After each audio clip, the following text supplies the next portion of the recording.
For this week's Field Tested, we're going to talk hygiene. So that's going to be this Nemo pressurized shower. Now this is a product that I have used extensively in the field, and the reason why we're featuring it is because it is one of my favorite ways to stay clean in the field. It is very compact overall.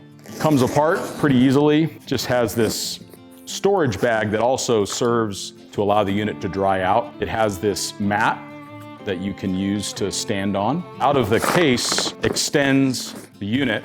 This would typically be filled up with water. And what I like to do is fill it about halfway full with just regular temperature water, whatever you've got it stored at. And then I do like to boil about a quart pot full of water and pour that into the top. And you can see the entry point for the water. Now this is one of my few complaints about the product, is it can be difficult to get water to go into this small diameter hole here.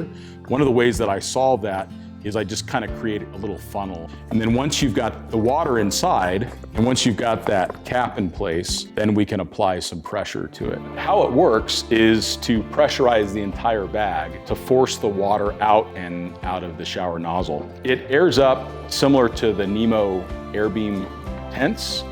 So once this is at a relatively good pressure, and you can see when it starts to take shape, you don't have to pump it up too much, but then it works really quickly and you can take a shower.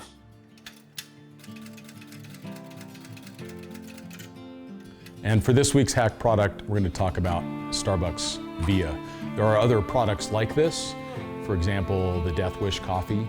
That's one that has about 200 milligrams of caffeine in it.